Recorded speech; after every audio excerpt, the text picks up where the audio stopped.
Amber was transfixed in place, her gaze fixed on a glint on the carpeted floor as she stood before the slightly ajar living room door. The costly rug was littered with a delicate gold bracelet that was both unfamiliar and out of place. She made a scowl. The bracelet was not hers, and it was certainly not the property of her spouse, Michael, who had recently informed her that he would be on a business trip for a few days. However, what caused her the most concern was that she had cleansed this room earlier in the day, and it had not been present. Amber's instincts indicated that there was an issue.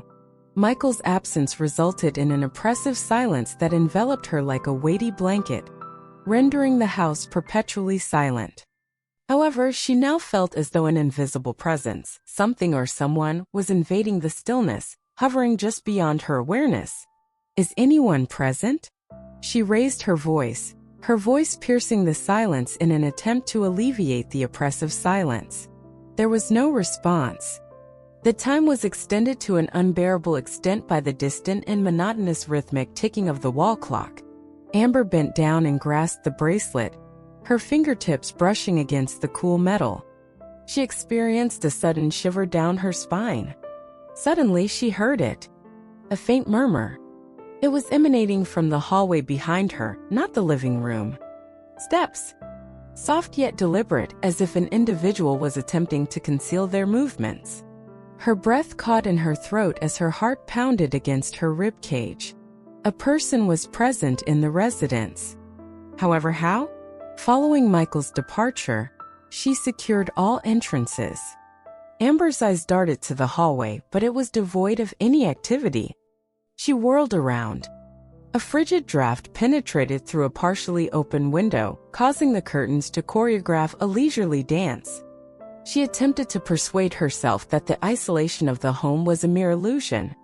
A voice, low, smooth, and tinged with a faint suggestion of mockery, emerged from the shadowed corner of the hallway. "Amber, are you in search of something?" The sight of Ryan, Michael's son, leisurely leaning against the doorway nearly caused her heart to stop as she whipped around. His piercing gaze was fixed on her with an intensity that suggested he had been observing her for some time, as he was attired in a black t-shirt and dark denim. "Ryan," she exclaimed, her voice trembling with astonishment. "When? What time did you arrive?" Ryan's lips curled into a faint, sardonic smile, rendering it impossible for her to comprehend his thoughts. "Yesterday. Did Michael fail to inform you?" Amber made a forceful intake. No, Michael had not indicated that Ryan would be returning home. The charged atmosphere in the house, the mysterious bracelet, and the unexpected appearance of her stepson all contributed to the sensation that she had inadvertently entered a narrative she did not completely comprehend. She began by attempting to maintain her voice as she held the bracelet up for him to see. "Is it yours?" Ryan's irises briefly darkened as he examined the bracelet, and he then quietly chuckled. "Quantity.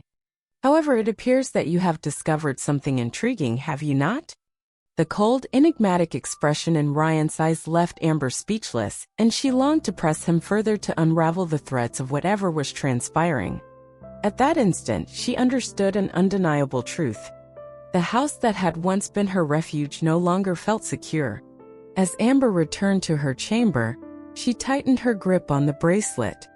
Ryan had already vanished toward the staircase, and she was unable to maintain her breath, despite the fact that her consciousness was still in a state of disarray. Despite her efforts to suppress the memories, the pristine white walls and dazzling crystal chandeliers of this house were unable to conceal them. Amber was not always the woman she is today. She had been a completely different person before she met Michael. She was strong, ambitious, and ferociously independent. She once believed she could have it all: a career, love, and a fulfilling personal life despite the demanding schedule and countless important meetings that come with working in the fast-paced world. However, her life was drastically altered following the termination of her initial, intensely impassioned relationship with a man who left her emotionally devastated. The divorce not only deprived her of faith and love, but also left behind an emptiness that no amount of accomplishment could ever fill. Michael entered Amber's life at a moment when she had abandoned her pursuit of happiness. He was affluent, composed, and offered her a promise of safety, stability, and a life in which she would no longer be required to struggle alone. This was an opportunity she had not had in years. Amber did not immediately develop feelings for Michael.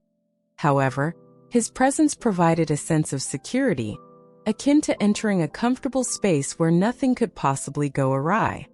Thus, she consented, persuading herself that this tranquil, predictable existence would suffice to alleviate the wounds she bore. However, Amber had not anticipated the isolation.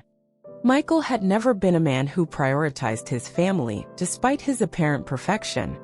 He immersed himself in initiatives, extended business trips, and interminable client meetings. The house he had constructed was not a residence. Rather, it was a magnificent stage on which Amber performed the role of the ideal wife for the world to observe. The empty dinners, perfunctory conversations, and evenings spent alone in a vast silent bedroom made her feel less like a partner and more like an ornamental piece in Michael's curated life. After that, Ryan arrived. Ryan, Michael's son from a previous marriage, was a presence that loomed over this home like an unspoken shadow, despite the fact that Amber had never met him. Michael seldom discussed his ex-wife or their past. However, Amber perceived her influence in all aspects of life, as if the specter of her existence continued to haunt her. The past that Michael sought to conceal was most clearly embodied by Ryan.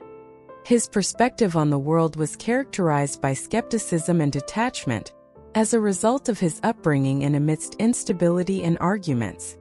Amber remembered her initial encounter with Ryan. At that time, he was 18 years old and had recently completed his high school education. The young man with tousled black hair and penetrating eyes had caused her discomfort from the moment she witnessed him. It was not due to any disrespect on his part. Rather, it was due to the manner in which he regarded her, as if she were an intruder who did not belong in his family. Ryan departed for college after several years, and Amber believed that she had permanently evaded his penetrating gaze. However, he was now back, and he was no longer merely a young man. Ryan's demeanor and appearance had both improved. Amber was unable to articulate the calm, enigmatic confidence that he exuded, and that very assurance caused her to feel uneasy. The bracelet in her hand resurfaced in her mind. To whom did it belong? From where had Ryan acquired it? Or was it associated with an individual she was unfamiliar with? The object evoked an unsettling sensation in her, suggesting that she may not have a complete understanding of the events unfolding in the house. However, the concerns that plagued her mind continued to swirl. Amber's gaze was fixated on the ceiling as she allowed herself to descend onto the bed. The secrets of this home were slowly and inevitably beginning to emerge as if it were a sealed container. However, the most dreadful reality was not related to Michael or Ryan. It was the realization that she was losing control of herself, rather than the residence. Amber was consumed by the image of Ryan's gaze upon her when he mentioned the bracelet. It was not a boy or a son, rather it was frigid, confident, and intimidating. The unease and perplexity in her heart intensified over time. She was unable to comprehend why Ryan's presence evoked such a tumultuous array of emotions in her, a sensation she had not experienced since entering this marriage. However, the query continued to haunt her like a persistent shadow, no matter how many times she attempted to dismiss it.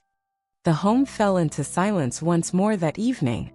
Michael has yet to return, and as is customary, he has not made a phone call. Amber was seated in the living room, her gaze riveted on the television screen, despite the fact that she was not paying attention to the film that was being screened. The bracelet was placed on the table in front of her, serving as a silent reminder that she required clarification. However, from whom? Ryan? Or herself? Soft footsteps emanated from behind her. Amber did not require to turn to ascertain that Ryan was present. Ryan's presence was unmistakable, or it is possible that the silence of the house magnified every small movement, or that Ryan had become such an integral part of the heavy atmosphere. He entered the living room with a glass of water in his hand and seated down on the sofa in front of her. The sharp features of the young man he had become were emphasized by the faint glow of the lamp that cast shadows across his face. "Are you experiencing difficulty falling asleep?" The serenity was interrupted by his voice, which was low and composed, yet it conveyed an undercurrent that upset her. Amber was slightly astonished by his abrupt attempt to initiate a conversation. He had never previously instigated one with her. She replied no while exerting her will to maintain a still voice. "How about you? It is past midnight. What is the reason for your lack of relaxation?" Ryan's glass was placed on the table as he shrugged slightly. "It may be this residence. It is excessively silent. Causes me to feel uneasy." Amber could not help but concur. The silence in this residence was not tranquil. The silence was such that it evoked the sensation of a tempest brewing beneath the surface. She gazed at Ryan, seeking an explanation, a hint, or any other information that could assist her in comprehending the peculiar discomfort that was forming within her. However, his gaze met hers without hesitation or apprehension, meeting it unwaveringly. "That bracelet," Ryan abruptly stated, his gaze diverting to the item on the table. "It is still being held on to by you." Amber experienced a decrease in her heart rate and a buildup of tension in her thorax. She endeavored to preserve a tranquil demeanor. "I believe it may be the property of an individual. Are you certain that you are unaware of its existence?" Ryan did not respond immediately. Rather, he retrieved his glass, sipped it slowly, and then returned it to its original position. His face was adorned with a faint grin, which caused Amber to feel as though she had stumbled into a snare that she was unaware of. "Would you be convinced if I informed you that it was not mine?" Amber was unable to disregard the hint of provocation in his voice, despite its softness. She attempted to respond, but she was unable to formulate a response. Amber felt herself being drawn into Ryan's gaze, which seemed to dominate the entire room as the stillness between them stretched. She desired to alleviate the tension by speaking, but Ryan rose and approached her before she could. He said slowly, bending down to retrieve the bracelet from the table. "I believe," he added. The tiny object appeared to be burdened with a weight that exceeded its diminutive size as his fingers turned it over. "Amber, it is imperative that you exercise caution when selecting items to retain. Occasionally, even the most insignificant details can have a profound impact." Amber's pulse pounded in her chest as his words pierced the air like a blade, leaving her frozen in her seat. Ryan disappeared into the hallway as he walked away, but his words reverberated in her consciousness. She was uncertain as to whether he was discussing the bracelet or something else entirely. The house returned to a state of silence, but this time it was not the deathly silence to which she had become accustomed. There was an air of anticipation, as if something had just commenced. Amber reached for the glass of wine on the table and took a large drink. However, the burning liquid did little to alleviate the unease that was slowly eating away at her. And for the first time, she pondered. Was she genuinely in control of this situation, or had she already been entangled in Ryan's scheme? Amber was unable to fall asleep. The bracelet, Ryan's piercing gaze, and the veiled words he had spoken reverberated in her mind like an endless melody. The pale moonlight that penetrated the curtains cast soft, ghostly shadows across the room as she sat erect in bed. The unease within her intensified, as if the home itself harbored secrets that she was not yet prepared to reveal. She endeavored to persuade herself that everything was in order and that Ryan's presence did not pose any danger. However, she was aware that something was changing, not only in him but also in her. Amber observed that the lights in the living room were still on as she descended the stairs. She paused midway down the staircase and gazed toward the settee where Ryan was seated, gazing into the distance with a glass of wine in his hand. At that moment, he no longer resembled the distant, detached young man she had grown to know. He appeared to be grappling with an inner turmoil that she had never before observed, as if he were burdened by unseen suffering.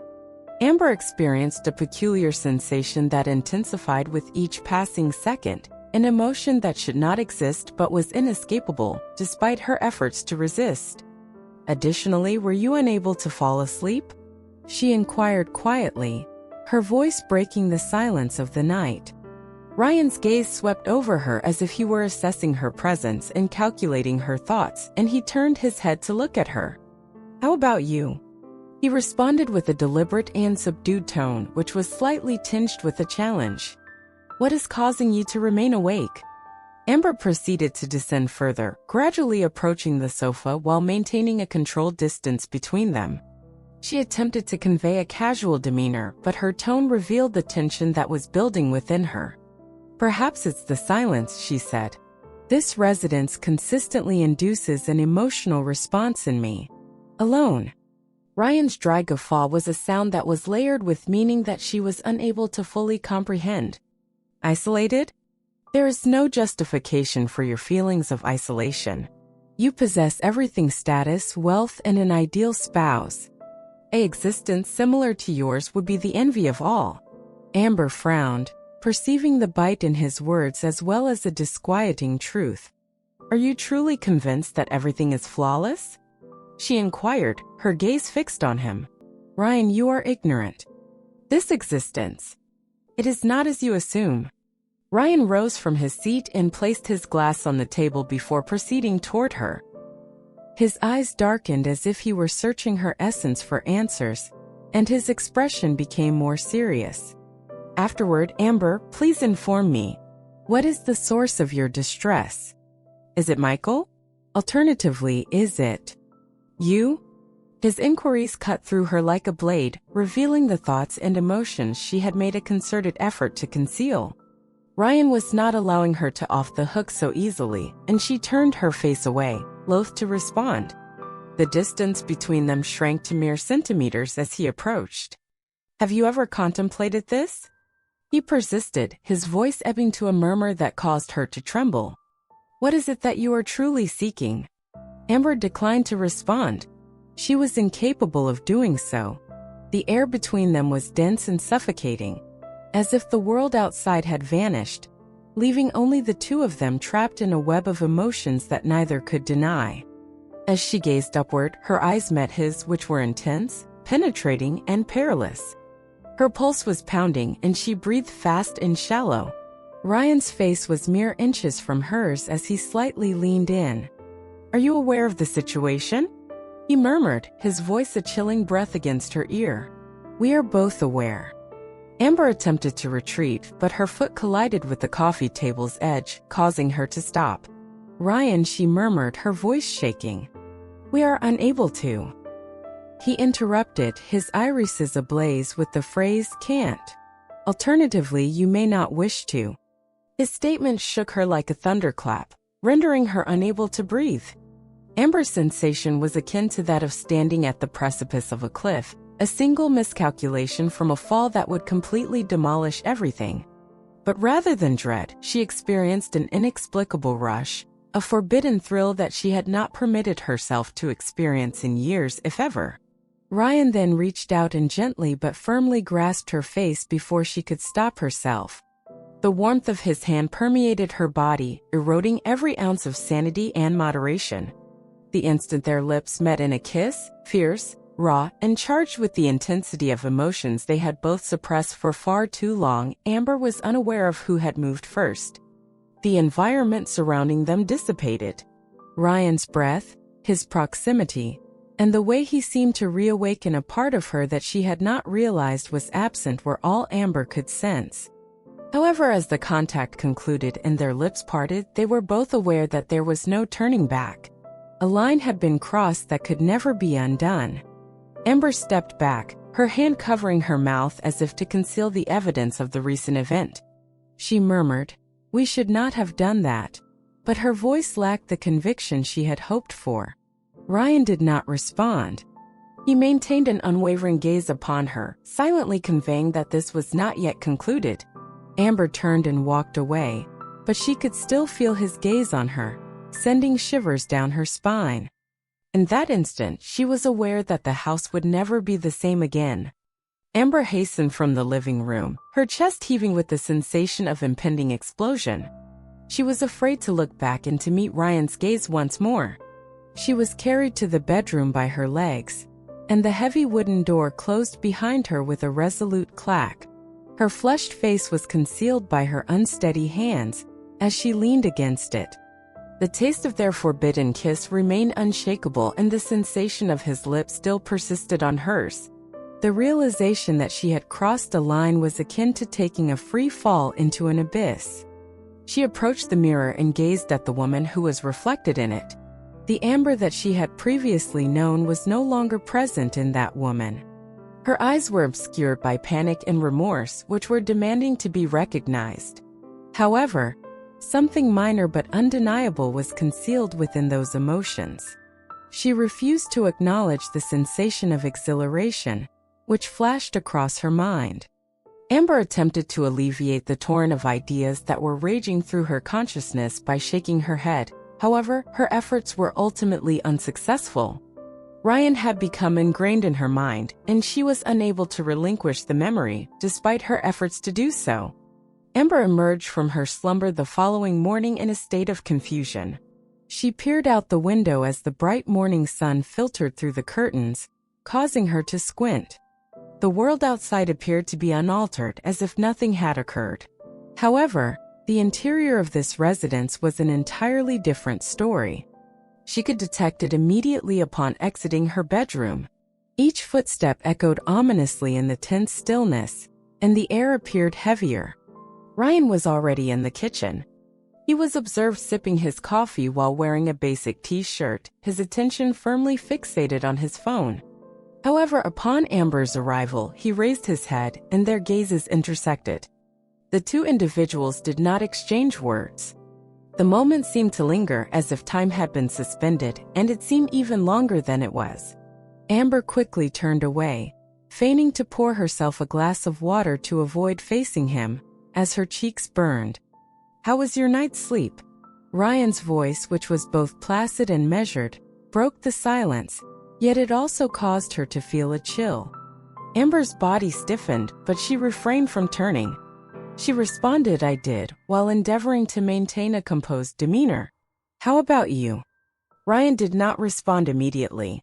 Instead, he rose and carried his empty coffee cup to the basin. Amber felt her nerves tighten with each second, as the distance between them diminished with each step he took. His breath, which was warm against the back of her neck, froze her in position as he halted directly behind her. "I believe," Ryan said gently, his voice approaching a whisper, "we are both aware that this will not conclude at this point." Amber's eyes were ablaze with alarm as she whirled around. "Ryan, this was an error. It will not occur again." She attempted to conceal her disquiet by infusing firmness into her words, despite the fact that her voice trembled. Ryan's gaze was fixed on her. "Is there an error?" he echoed, his lips curling into a faint, knowing smile. "Why did you not shove me away last night if it was a mistake? Why did you not begin to flee as soon as it began?" Amber was unable to respond. She was unable to do so because his words penetrated directly to the truth that she was too frightened to confront. However, Ryan's departure from the kitchen occurred before she could fully comprehend his words. She was unable to move, feeling adrift and overwrought. Amber remained in her bedroom that day, attempting to submerge herself in books, work, or any other activity that could alleviate the emptiness in her mind. However, nothing was successful. She was haunted by Ryan's image, his voice, his gaze, and the recollection of their kiss. Amber came to the realization that she was not merely confined to this residence. She was also confined within herself. Michael returned a few days later. The house's atmosphere immediately changed as the disquieting silence was replaced by a facade of normalcy. Michael and Ryan conversed effortlessly as if they were father and son reconnecting after a period of separation, while Amber exerted herself to maintain the illusion that nothing had changed. However, the unspoken truth between them loomed heavily upon her every time her eyes met Ryan's, a secret they both carried in silence. Amber gazed out of her bedroom window at the backyard on Ryan's final night before departing. Ryan stood motionless in the chilly night air, appearing to be waiting for something or someone, as the dim glow of the garden lights illuminated his figure. Amber was aware that she should not descend the stairs, But her feet moved as if on their own, each step deliberate, leading her to him. Ryan's voice was steady as Amber halted a few steps away, and he addressed her. "You are unable to continue to refute this." Amber did not respond. In that instant, she comprehended that her life had been irrevocably altered as she stood there, feeling the night's chills penetrate into her skin. She was uncertain about the future, but she was certain of one thing. The narrative between her and Ryan was not yet concluded. It had only recently commenced. The story's just beginning. There are more broken hearts and dark secrets ahead. Hit like, subscribe, and keep exploring with Love Missteps.